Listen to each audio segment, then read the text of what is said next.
Assalamualaikum warahmatullahi wabarakatuh.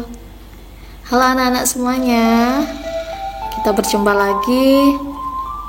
Kali ini kita akan belajar tentang muatan bahasa Indonesia tema 2, subtema 2, kelas 6.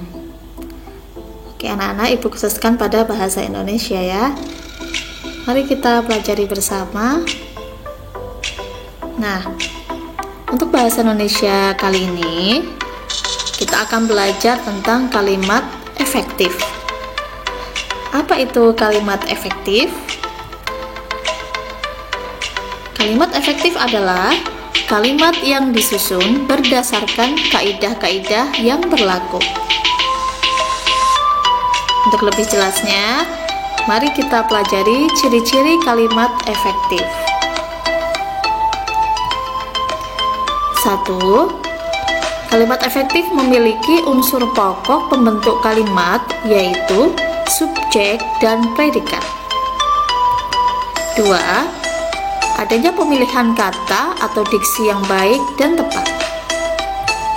3.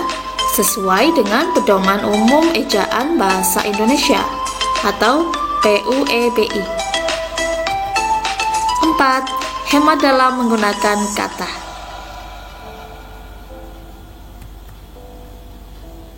Lalu, apa sih unsur pokok pembentuk kalimat efektif? Nah, ini anak-anak. Jadi kalimat efektif memiliki susunan yang berurutan seperti S, P, O, K. Keterangannya adalah S itu subjek. Subjek adalah pelaku yang melakukan perbuatan, kegiatan, tindakan, atau aktivitas tertentu. Subjek ini biasanya merupakan kata benda. Ada nama orang, tumbuhan, hewan, dan lain sebagainya. Kemudian P. P adalah predikat. Artinya, tindakan atau kegiatan yang sedang dilakukan oleh subjek. Kemudian O, objek, yaitu sesuatu yang dikenai tindakan oleh subjek. Dan terakhir K, keterangan. Keterangan ini bisa meliputi keterangan tempat, waktu, cara, alat, tujuan, dan penyerta. Agar lebih jelas, mari kita simak contoh kalimat yang baik sesuai dengan urutan yang benar. Yang pertama, Insinyur Soekarno membaca teks proklamasi pada pukul 10.00. Anak-anak perhatikan, ini ada contoh kalimat. Nah, kita akan menentukan susunan penyusun atau unsur-unsur kalimat yang benar. Nah, anak-anak perhatikan di bawah kata-kata dalam kalimat tersebut sudah ada garis ya, garis bawah. Baik, yang pertama Insinyur Soekarno. Insinyur Soekarno di sini dia merupakan subjek. Yang artinya adalah orang yang melakukan sesuatu tindakan atau perbuatan. Kemudian membaca, dia adalah predikat. Predikat itu tadi adalah kegiatan yang dilakukan atau aktivitas yang dilakukan. Nah, aktivitas yang dilakukan oleh subjek atau oleh Insinyur Soekarno adalah membaca. Lalu apa yang dibaca? Nah, ini objeknya. Yang dibaca adalah teks proklamasi. Sehingga teks proklamasi merupakan objek. Pada pukul 10 ini adalah keterangan. Keterangan apa? Keterangan waktu. Kemudian untuk contoh yang kedua, ada Ibu Fatmawati menjahit bendera merah putih. Ibu Fatmawati di sini merupakan subjek karena orang yang melakukan suatu kegiatan. Kemudian kegiatan yang dilakukan apa oleh Ibu Fatmawati? Yaitu menjahit. Sehingga menjahit adalah predikat atau kegiatan yang dilakukan. Lalu apa yang dijahit oleh Ibu Fatmawati? Yaitu bendera merah putih. Ini adalah benda atau sesuatu yang dikenai pekerjaan atau suatu kegiatan. Benda yang dikenai kegiatan atau pekerjaan. Anak-anak sudah paham ya? Ibu ulangi, untuk Insinyur Soekarno dan Ibu Fatmawati yang merupakan subjek, itu artinya orang yang sedang melakukan suatu kegiatan. Membaca dan menjahit, anak-anak perhatikan, membaca dan menjahit itu adalah predikat. Membaca dan menjahit adalah suatu kegiatan yang sedang dilakukan. Kemudian teks proklamasi dan bendera merah putih itu merupakan benda atau sesuatu yang dikenai pekerjaan. Kemudian pada contoh yang pertama ada tambahan keterangan waktu, yaitu pada pukul 10.00. Ini adalah urutan kalimat yang benar susunannya ya. Jadi anak-anak harus memperhatikan dalam menyusun kalimat. Baik, kita lanjutkan. Nah, untuk lebih jelasnya, agar anak-anak lebih mudah membedakan kalimat efektif dan yang tidak efektif, maka anak-anak perhatikan tabel di bawah ini. Di sini ada beberapa kalimat yang tidak efektif. Kemudian di sebelah kanan ada kalimat yang efektif. Mari kita simak bersama. Yang nomor 1, di rumah Tadasi Maeda, golongan tua menyusun teks proklamasi. Jika anak-anak perhatikan, kalimat ini sangat berantakan ya nak ya. Di rumah Tadasi Maeda, golongan tua menyusun teks proklamasi. Terdengar agak sedikit mengganjal ya nak ya. Jadi kita perbaiki agar lebih efektif atau lebih enak dibaca, maka akan menjadi seperti ini. Golongan tua menyusun teks proklamasi di rumah Tadasi Maeda. Jadi kita balik ya nak ya, karena kalimat yang benar itu diawali dengan subjek. Subjeknya apa? Yaitu golongan tua. Golongan tua ini adalah sekumpulan orang ya, seperti Insinyur Soekarno, ada Muhammad Hatta, kemudian Ahmad Subarjo, itu adalah golongan tua pada masa proklamasi. Nah, itu adalah subjek. Golongan tua menyusun. Menyusun ini predikat. Teks proklamasi, objek. Di rumah Tadasi Maeda, ini adalah keterangan tempat. Alangkah baiknya jika kalimat itu dimulai dari subjek ya nak ya. Kalau di sini dimulainya dengan keterangan, itu agak kurang enak ketika dibaca ya. Kemudian untuk soal nomor 2, para tamu-tamu sudah tiba di tempat acara. Anak-anak kita fokuskan pada para tamu-tamu. Ingat anak-anak, para di sini menunjukkan jumlah yang banyak. Para itu artinya kumpulan orang yang jumlahnya banyak. Kemudian tamu-tamu. Ketika ada kata yang diulang-ulang seperti ini, tamu-tamu, itu artinya jumlah tamunya tidak hanya satu, tapi banyak.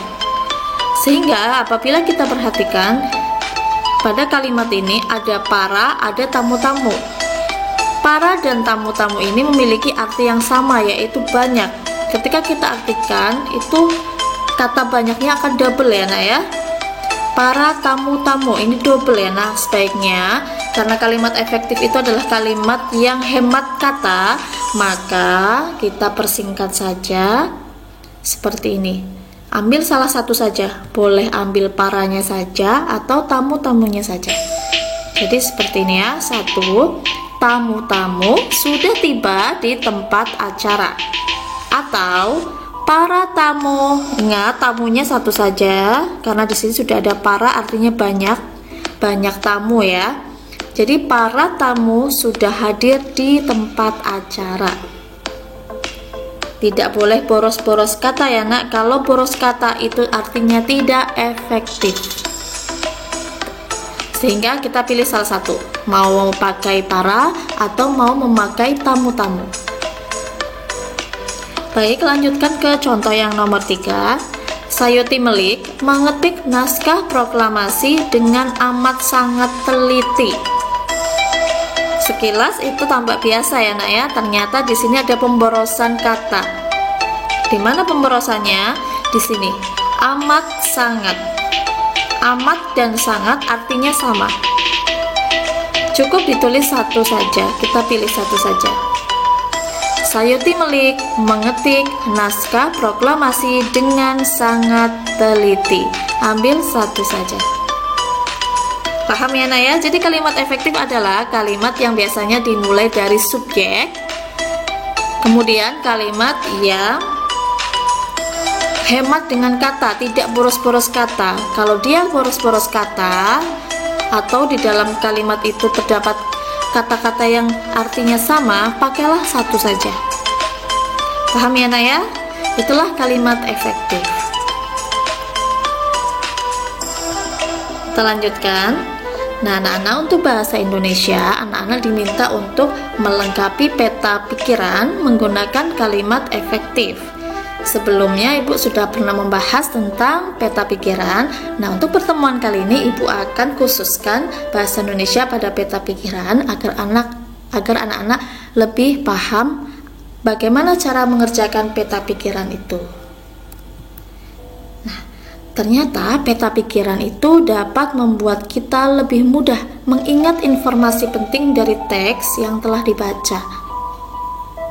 Mungkin anak-anak di rumah berpikiran, mengapa kita harus membuat peta pikiran, Bu?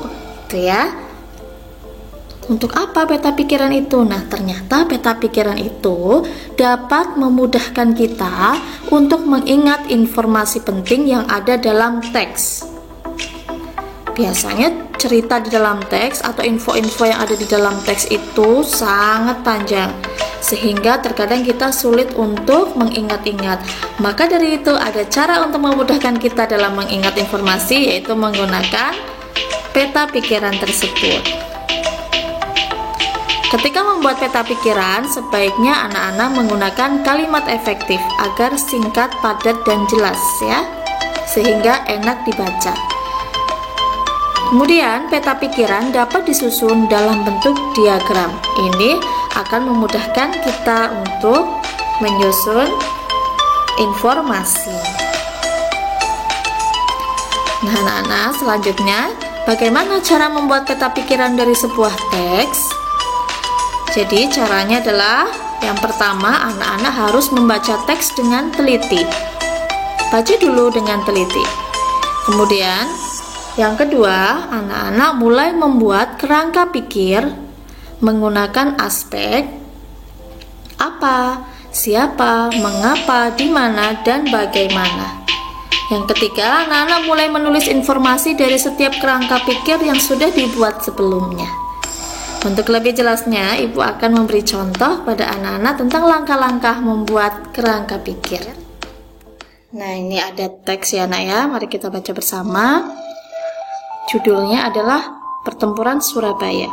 Oke, dalam membuat kerangka pikir, langkah-langkah yang pertama adalah kita harus membaca teks secara teliti ya Nak ya. Baik, Pertempuran Surabaya. Pada tanggal 25 Oktober 1945, tentara sekutu yang dipimpin oleh Brigadir Jenderal Malabi, tanggal 27 sampai 30 Oktober 1945, terjadilah kontak senjata antara para pemuda Indonesia dengan pasukan Inggris. Dalam pertempuran ini, pasukan Inggris dapat dipukul mundur. Bahkan puncak dari pertempuran tersebut adalah terbunuhnya pemimpin pasukan Inggris, Brigadir Jenderal Malabi. Pada tanggal 9 November 1945, Inggris mengeluarkan ultimatum yang berisi, semua pimpinan dan orang Indonesia yang bersenjata harus melapor dan meletakkan senjatanya di tempat yang ditentukan dan menyerahkan diri dengan mengangkat tangan. Namun, ultimatum tersebut ditolak oleh pihak Indonesia. Pada tanggal 10 November 1945 terjadilah pertempuran yang sangat dahsyat. Pasukan Inggris menggempur Surabaya dari darat, laut, dan udara. Peristiwa 10 November ini diperingati sebagai Hari Pahlawan. Nah, anak-anak, setelah kita membaca teks dengan teliti, langkah selanjutnya adalah membuat kerangka pikir. Nah, untuk membuat kerangka pikir, kita harus memperhatikan aspek-aspek seperti apa, mengapa, bagaimana, kapan, dan sebagainya. Anak-anak pasti sudah tahu ya, kalau kata tanya tersebut menanyakan tentang apa saja. Nah, sebetulnya aspek-aspek itu bermanfaat untuk apa? Yaitu untuk mempermudah kita menemukan informasi penting yang ada dalam teks tersebut. Nah, Bu Evri memberikan contoh aspek-aspek yang akan Ibu pakai untuk mencari informasi dalam teks itu. Ada 2 ya nak ya. Ini hanya contoh ya, sehingga Ibu hanya buat 2 saja. Nanti kalau anak-anak mencoba, jangan hanya membuat 2, tapi bisa lebih dari itu. Nah, langsung saja untuk aspek yang pertama, Ibu menggunakan kata apa. Nah, Ibu akan menggunakan kata apa. Baik, Ibu akan mencari informasi di sini dengan kata apa. Jadi, Ibu akan membuat kalimat tanya seperti ini. Apa yang melatar belakangi terjadinya pertempuran di Surabaya? Nah, Ibu kan penasaran nih, apa sih yang menyebabkan pertempuran di Surabaya? Sehingga Ibu akan membuat pertanyaan. Apa ya yang melatar belakangi terjadinya pertempuran di Surabaya? Nah, maka dari pertanyaan itu kita akan mendapatkan informasi dari teks. Kita cari dalam teksnya. Apa sih yang melatar belakangi pertempuran di Surabaya? Kita cari. Awal mulanya kenapa ya? Nah, ternyata jawabannya adalah ini dia. Karena ultimatum Inggris ditolak oleh pihak Indonesia. Ini awal mulanya yang membuat pertempuran di Surabaya semakin dahsyat. Ya, karena tadi Inggris mengeluarkan ultimatum kepada orang Indonesia agar menyerahkan senjatanya dan menyerahkan diri dengan mengangkat tangan. Tapi masyarakat Indonesia menolak. Sehingga Inggris marah dan akhirnya Inggris melakukan penyerangan kepada kota Surabaya. Nah, itu awal mulanya yang melatar belakangi terjadinya pertempuran di Surabaya, yaitu ultimatum Inggris ditolak oleh pihak Indonesia. Kemudian, aspek yang kedua, Ibu menggunakan kata tanya kapan. Nah, kapan pertempuran Surabaya terjadi? Kita cari informasinya di sini. Ya, jadi anak-anak membuat kalimat tanyanya itu membuat sendiri ya, nak, yang kira-kira itu ada di dalam teks. Jadi kita buat untuk mempermudah ya, nak ya. Kapan sih pertempuran Surabaya terjadi? Nah, tadi di sini ada pada tanggal 10 November. Ya, jadi anak-anak membuat membuat kalimat pertanyaan sesuai dalam teks. Kemudian informasi yang didapat atau jawaban yang ada dalam teks itu apa, kalian tulis di bawahnya. Ya. Jadi Ibu memberi contoh ada 2, yaitu menggunakan aspek apa dan kapan. Kita membuat kalimat tanyanya membuat sendiri yang kira-kira jawabannya nanti ada di dalam sini.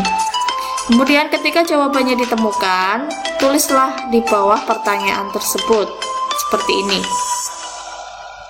Kalau sudah kita menemukan beberapa informasi, karena Bu Evri membuat 2, jadi Bu Evri sudah punya 2 informasi tentang latar belakang terjadinya pertempuran di Surabaya dan waktu terjadinya pertempuran Surabaya. Ketika kita sudah menyusun kalimat pertanyaan beserta jawabannya, maka kita akan melanjutkannya pada membuat peta pikiran dengan diagram. Nah, ini ada diagramnya ya, nak ya.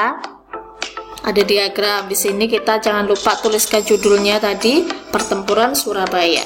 Kemudian Bu Evri tadi membuat 2 aspek, yaitu ada apa dan kapan. Ibu tuliskan informasinya. Tadi sudah membuat pertanyaan, lalu Ibu punya informasi. Pada aspek apa, Ibu dapat informasi seperti ini. Jadi, pertempuran Surabaya dilatar belakangi oleh ultimatum Inggris yang ditolak oleh pihak Indonesia. Ini. Nah, inilah tugas kalian membuat kalimat ini ya, sesuai dengan jawaban tadi, tapi kalian susun lagi menjadi kalimat efektif, yaitu kalimat yang baik, diawali dengan subjek. Jadi pertempuran Surabaya dilatar belakangi oleh ultimatum Inggris yang ditolak oleh pihak Indonesia. Kemudian maaf ya nak ya, nih ibu kayaknya koreksi untuk ibu sendiri, ibu olehnya ada 2, ibu boros kata, jadi nanti olehnya lebih baik dihapus 1 ya, menjadi pertempuran Surabaya dilatar belakangi oleh ultimatum Inggris yang ditolak pihak Indonesia. Itu aja ya. Nah, ibu saja masih salah ya nak ya, jadi kita masih belajar bersama. Baik, untuk selanjutnya aspek kapan. Dari aspek kapan tadi ibu mendapatkan informasi tentang ini. Jadi pertempuran Surabaya itu terjadi pada tanggal 10 November 1945. Seperti itu cara membuat peta pikiran dengan diagram. Kira-kira anak sudah paham ya? Jadi ingat urutan-urutannya tadi, membaca teks dahulu, kemudian membuat pertanyaan dari aspek apa, mengapa, siapa. Anak-anak cari selengkap-lengkapnya. Kalau tadi Bu Evri hanya buat 2 contoh ya. Kemudian setelah itu tulis jawabannya di bawah pertanyaan tersebut. Kemudian jawaban itu nanti selanjutnya kita pindahkan di dalam diagram peta pikiran. Otomatis kalian harus menggunakan kalimat efektif yang baik. Seperti ini. Baik, kita lanjutkan. Nah, jadi anak-anak sudah paham ya. Selanjutnya, carilah teks yang lain yang ada dalam buku kalian. Temukan informasi penting di dalamnya, lalu sajikanlah dalam bentuk diagram. Jadi ibu ingin anak-anak mencoba di rumah, yaitu dengan mencari teks cerita yang lain, ya, teks informasi yang lain tentang sejarah Indonesia. Kemudian temukan informasi pentingnya dengan langkah-langkah yang sudah ibu ajarkan tadi. Kemudian terakhir, sajikanlah dalam bentuk diagram menggunakan kalimat efektif yang baik. Begitu saja dari ibu. Kiranya cukup sekian pertemuan kali ini. Ibu ucapkan selamat belajar, sampai jumpa. Assalamualaikum warahmatullahi wabarakatuh.